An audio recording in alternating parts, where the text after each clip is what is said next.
Mr Thomas, there's this vote of no confidence in the Chief Minister happening in the House of Keys. This vote isn't actually binding. No, that's true. What's the point of it all? Because it's a vote of confidence in the Chief Minister as Chief Minister. I guess subsequently there could be a vote of no confidence under the law. The difference between that is it would become binding and you need 13 votes for a no confidence vote under the law, and it would just be a simple majority if it's a normal House of Keys motion. Now I appreciate this isn't your motion, it's been tabled by Mr Glover, but one has to ask, if you're going to be tabling a vote of no confidence, then why bother with it if it's not going to be binding? Surely the public would want to know the House has either got confidence in the Chief Minister or it hasn't. And if it hasn't, then clearly the Chief Minister would have to go. Yeah, well, I can't get into Mr Glover's head. Conceivably, there could be an amendment that comes forward. It won't be from me to make it statutory. Also, you have to remember that since the Chief Minister, the Council of Ministers Act, all those decades ago, there hasn't actually been a vote of no confidence in the Chief Minister before. So perhaps it was just a step too far to go straight all the way from nothing to a statutory binding vote. So, you know, already people are asking what happens if there's 3 votes against, 5 votes against, 7 votes against, 9 votes against, 11 votes again, 13 votes again. Well, it's, you know, if 13, the motion's been passed, and surely the Chief Minister would honour it, even if it's 7 or 9 or something around there. That's quite a significant amount of people who are expressing no confidence. Myself, I've argued that that conceivably the Chief Minister should step down and put himself up for a vote of confidence, resubmitting himself, because the public perception is that there are divisions inside the Council of Ministers, there are sort of factions inside the Council of Ministers, and there are clearly divisions inside the House of Keys if somebody's prepared to put this motion down. You'll remember a couple of my backbench colleagues had Facebook polls about confidence in government, so the point you raise is a really good point. Let's see what happens on Tuesday and then see how it plays out during it and afterwards. And what's the mood like within members? I've got no idea. I think people are... I remember when, because you interviewed me the very first time I was interviewed for a political interview, 2011 time. And when I was successful and got into the House of Keys, Peter Cannan said to me, "Don't trust any of them. Don't even trust me." And I think that's a bit like that inside the House of Keys at the moment. You have to have a certain type of character, a little bit of narcissism to be the politician. I'm the least narcissistic politician you would ever think. My candidacy was nothing to do with me personally. It was just to help the process, which I come to, I'm sure, under your questioning later on. But you know, who knows? Politicians are probably bluffing each other and saying one thing to one person and something to somebody else. So who knows? But it'll all play out in the House of Keys tomorrow in front of the people who come, and also perhaps television cameras if you're going to be there.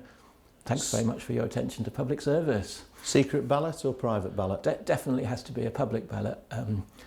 I worked... Do you think that will sway the decision that members make? It might be that politicians would vote differently if they could do it. So the story I told on Manx Radio, if I'm allowed to mention it, at the weekend, was that when Peter Cannan stood against Alan Bell as Chief Minister, he got 5 votes when it was a secret vote, but only 3 when it became public 5 minutes later.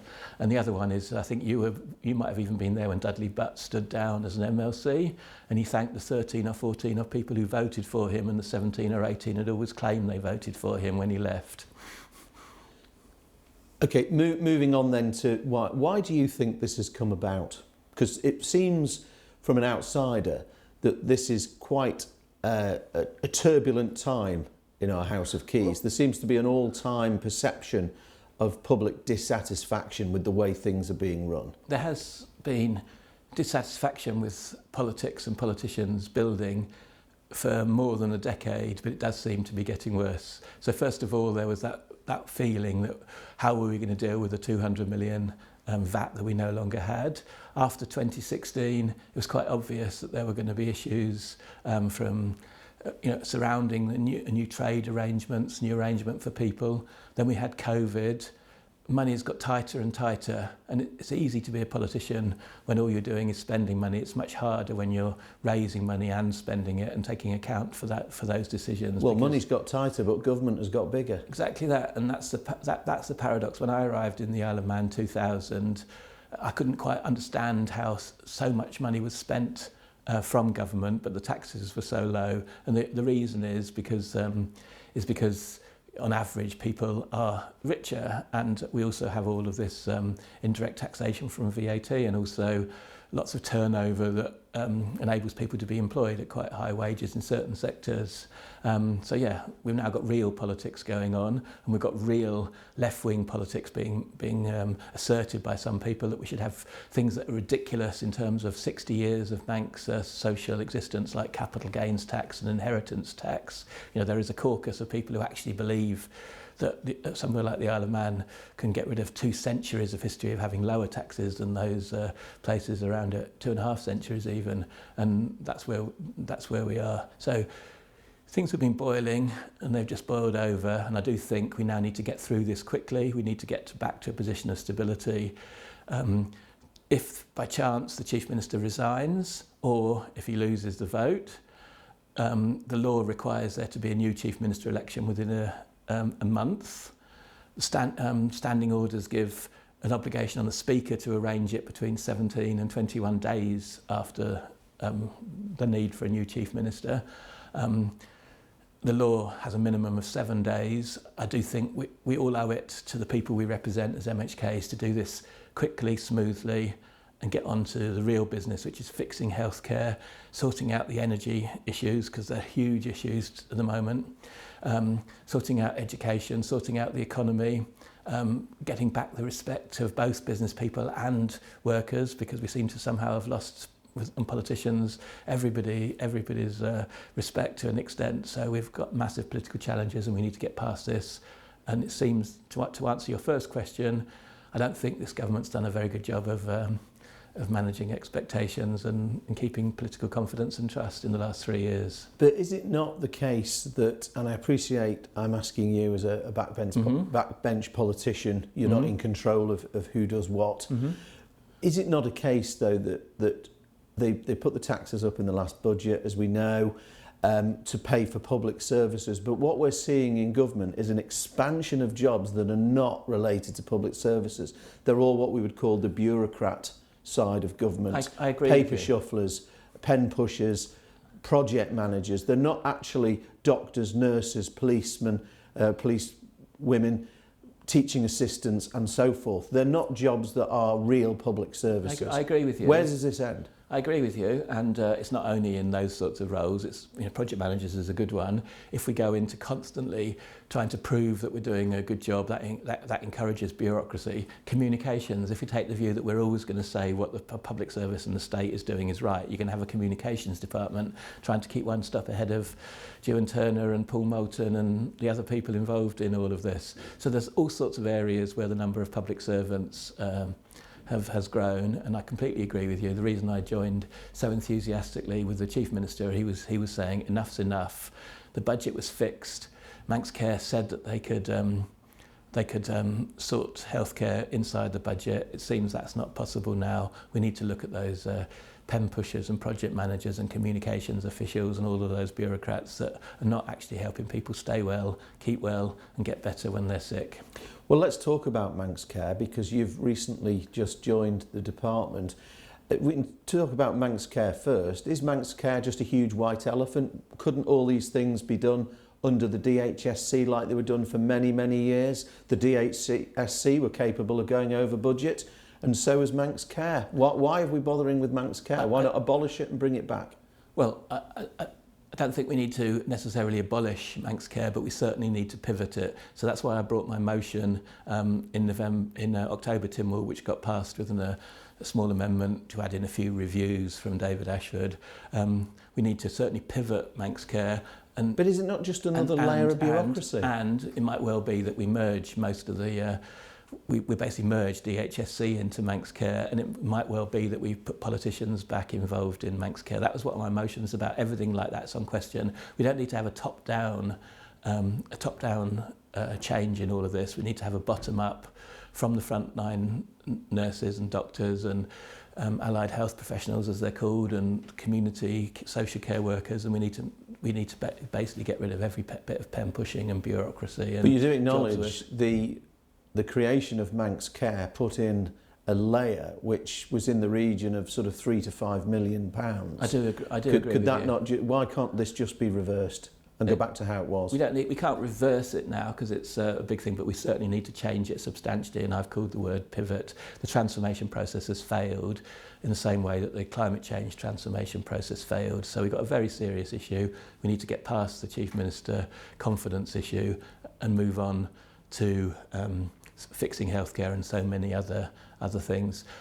Just go back to it. The most impressive thing in my mind that the Chief Minister's done recently is get hold of this pen-pushing bureaucracy idea about Manx Care. And he said to Laurie Hooper, all you ever ask for, Minister Hooper, is extra money. All you ever say is defending Manx Care. That can't be right. We've now got a Chief Minister who's taken on personal responsibility for being Health Minister, and I do believe, from having been in the last week in many, many meetings about this, the Chief Minister's serious about addressing that question that you've quite rightly raised. Transformation healthcare hasn't really worked. Manx Care in its current form hasn't really worked. Healthcare is worse than it was 5 years ago, and it's more expensive. Now, listening to you answering that question, it seems to me like you have confidence in the Chief Minister. Are you going to say which way you're going to vote? Because you have also indicated that you'd be willing to put yourself forward as a candidate for Chief Minister. How's that going to work if he wins the vote? You've got to then still work with him in the Department of Health.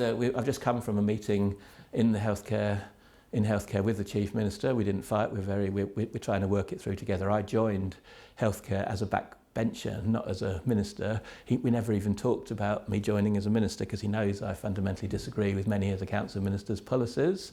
I've said, I think earlier in this interview, that one of the most impressive things he's done recently has been taking hold of healthcare. I'm still very disappointed with many of his decisions over the last 3 years. I spoilt my vote back in 2021 because it was a fudge formation of the government, and it was a fudge council of ministers. It was almost as if Boris Johnson sat down at one end of the table with Tony Blair at the other end of the table, and there were all these unanswered questions around the Cabinet Council Ministers table that have just caused inertia and indecision and big bold decisions that need to be taken. We're still fudging those decisions. So at the moment I'm minded not to support the Chief Minister in the election tomorrow, and that's why I declared, because media were commenting on this, that there was no candidate. Another Miss Edge commented that we needed a safe pair of hands, a person of experience, and she identified 3 people that met that. I was one of them, so I was lured into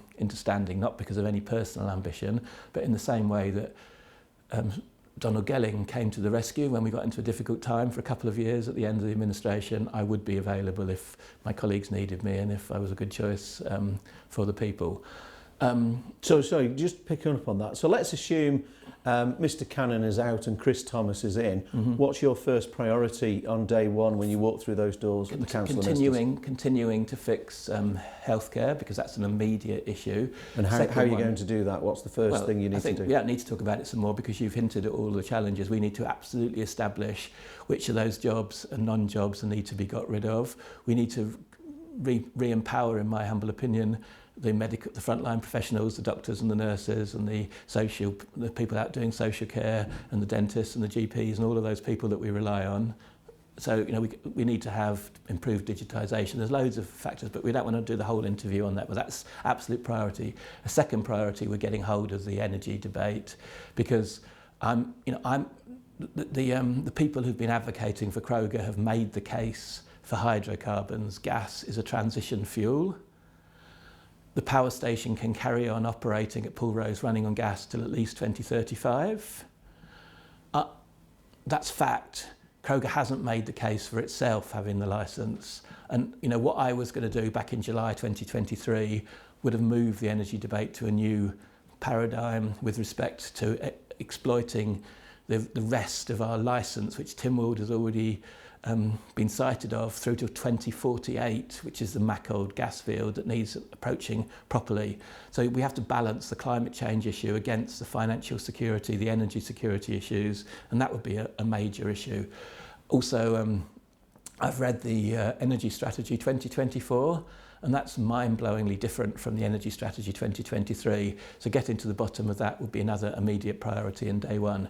So what that says is that we can keep the power station opening to 2030. Well, we have to, don't we? I think we have to. I've always known that. And we don't actually need Erie-Staine wind farms by 2026, and the Energy Strategy 2024 accepts that. It talks about some solar power being available by 2026, no longer the wind farm in Erie-Staine. But originally they'd said that the solar was going to be the first part of the project, and to my knowledge, no projects got off the ground. Exactly that. Yet they're steamrolling ahead with Erie-Staine. Do you support Erie-Staine? I'm an evidence-based policy maker, and it seems to me completely, it always has been, but beyond belief that we'd actually have something at Erie-Staine by 2026. The wind turbines above the NSC car park and down on the sea terminal and the hospital car park were all supposed to be in place by the end of 2024, the solar panels, yeah. That's not happened by that 2024. So essentially, you asked me, this is part of the interview whereby what are my 1, 2, 3 priorities. Second priority would have to be sorting out the mess that we're in with energy strategy, because that's power generation, but no progress was made in the 5 years we've had a climate change transformation board on heating homes, really. We've had token gestures, but we haven't actually got to the existing housing and a scheme to help on that. We haven't done very much on vehicles. We haven't had a scrappage scheme to help people go out of older vehicles if that's what we need to clean up the overall energy. So that's number 2. But that's all very well. This whole climate change's targets that Tim would have imposed on itself. Mm-hmm. The public, they can make do with their cars for another, a bit longer. But what they are concerned about is that they can't get to see doctors. We're seeing all sorts of other crises developing. We've got the problems with air traffic control. We've got the bus drivers. Yeah. These are all key services people need now. What would you do to address some of those real big problems that are causing major problems now? Yeah, well, I said number 1 is healthcare, which is a real problem. Number 2 is sorting out energy strategy and climate change, because we need a big politician to stand up and say, hold on, the 2026 general election is about green versus not green. Now, practically speaking, we've got to plan for Pool Rose to be operating till 2035 at least.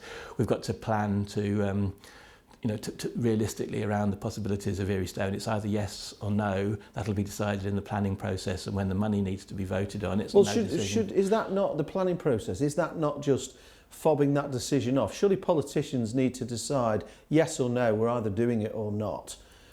I mean, that's the point. Not trying to sort of I'm skeptical. Get planning to deal I'm with skeptical. I'm skeptical. But to quite clearly, to get planning permission, the planning law would have to be changed, and that's not a priority for me. What matters most is getting the cheapest possible electricity and the cheapest possible motoring, given the realities that we have to deal with in terms of the budget, but also our obligations for climate change. But taking your point, number 3 priority then would be moving on to connectivity. So I managed to, with the Chief Financial Officer, we managed to deal with a headline in August 2022 that DOI was estimated to be £20 million over budget by the following March.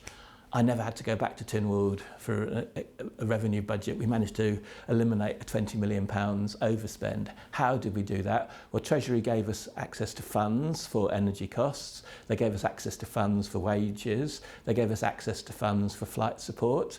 But we also had a recruitment freeze, and we stopped spending money on the vehicle fleet and the government buildings. We didn't build houses for a couple of years, so we weren't, we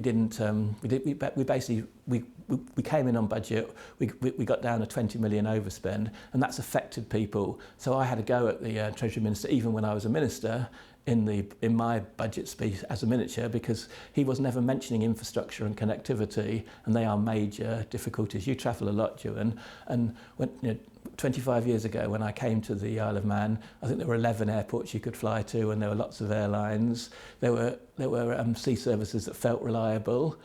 We're not in that situation now. That's devastating. The island, his history is a good place to live unless we can sort out the connectivity. So that's point number 3. And then we come on to point number 4, which is the economy. Well, the reason I came is because of the opportunity for my lifestyle and for my income and my career as a 40-year-old to the island. That's why people move to the island. That's why people move away from the island.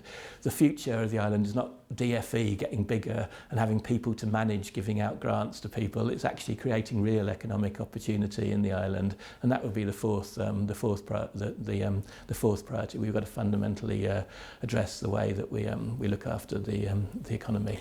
Well, as you've just touched on connectivity and then merge that into the economy, of course, recently there's been a big spotlight on the steam packet. And I mean, we could talk all day about all the things that are going wrong here, and time is limited. But the fact now the government own the shipping company, from the outside we're seeing lots of sort of almost like faffing around with sea services agreements and oversight boards and all sorts of things. The government own the company. Why can't they just make the decision to use that company not as a cash cow but as a driver for the economy? Because surely owning the shipping line, which virtually all our supplies come in on, affects every inch of the economy. Is that something that you would like to see changed, that the steam packet isn't just used as a cash cow for Treasury? Because that's effectively a tax on travel to fund other services. So I'm going to make 3 points, because you're my interviewer, that I think you'll like. The first one is, to me, it's blindingly obvious that the steam packet is the Manx gas of the bad days of Manx gas regulation. It's over-invested. It didn't have to build such a big ship, and it didn't have to do some of the things it's done. It's over-invested. And so therefore we do need, it has been both a cash cow and it's been over-investing. The requirement from the DOI was to spend X amount of money on 2 vessels. The steam packet managed to spend more than X on just 1 vessel so far, and we've still got the second vessel to go.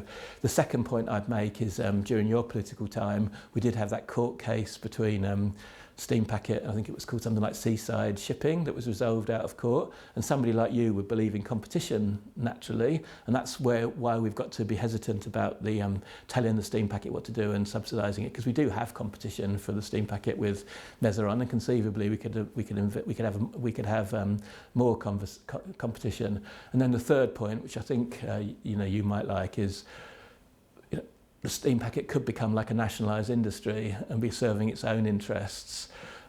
When we first envisaged the Liverpool ferry terminal back in 2016, the idea was that we leave a private company operating the sea services itself, and we control both ports, so we'd have a degree of it. We've ended up owning both the steam packet company and both ports. So a radical idea that I put to you is, conceivably we need to have another expressions of interest process like you and I were sort of involved in back in DOI days, whereby we see whether Stena Line and DFDS and Brittany Ferries would like to have a significant shareholding or a strategic partnership with our steam packet, so that we can benefit from private sector firms and the market around that. So I do think that that's another thing that we should be looking at. But the point you make is completely right. The steam packet can be run politically. The last year has been a waste of time, because we've talked to the farmers, we've talked for the visitors economy, but they haven't actually asked the customers and the people what they want. Do they want frequent sailor discounts? Do they want cheaper fares for adults? We never really well, surely that is the point of the government. The government shouldn't be owning businesses to make money. They should be owning businesses for the benefit of the economy and for the well-being of the people. So what I would do immediately then on in the first month or so is I would go back to the sea services agreement, because it does actually secure the interests of the people against Treasury as running it as a cash cow. And I would say we need another year to actually go and work out what's best for people who live on the island, for businesses who import and export. Cheaper fares, cheaper freight, and all of those things. How do we get it? I do think we've wasted a year, because when I left DOI, I set it up whereby we were going to call for evidence from everybody. We weren't just going to have an opinion poll, because obviously if you ask the public... But do you really need evidence to know that people want cheaper travel and freight? Exactly. We don't need a consultation, but we do need the hauliers to explain how they can reduce the overall costs of imported goods. We need to talk about which exporters we have and how they do it. We actually need technical evidence. I called it calling for evidence. It's not just a consultation, it's call for evidence. At the moment, you know, most of, I think, the people who bring stuff in incorporate it, you know, just south of the Mersey. Why wouldn't we be, you know, using Heysham more or somewhere else? So there you go. Have we got the right ships? Can we grow the market for the using the Ben? I mean, the Ben's just about to go off to be berthed all winter probably. So's the Cannan probably. What's that all about? What's the point of keeping these vessels in the steam packet's eyes? My point is no.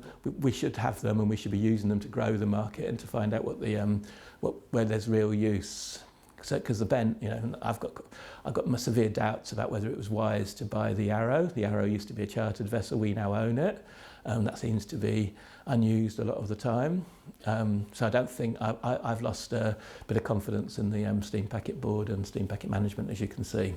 Obviously, we're delving into lots of different topics here, and of course, the purpose of this interview is to talk to you about, you know, what's going to make Chris Thomas tick if he is the man leading the Council of Ministers. We're almost out of time, so let's just come back to the position. Once again, supposing Mr. Cannan does go and you're elected as the Chief Minister, how confident are you're going to be able to build a team that's going to come along with you? One of the failings of the last 3 years is that members of the House of Keys don't feel as if they've been involved strongly enough by the government.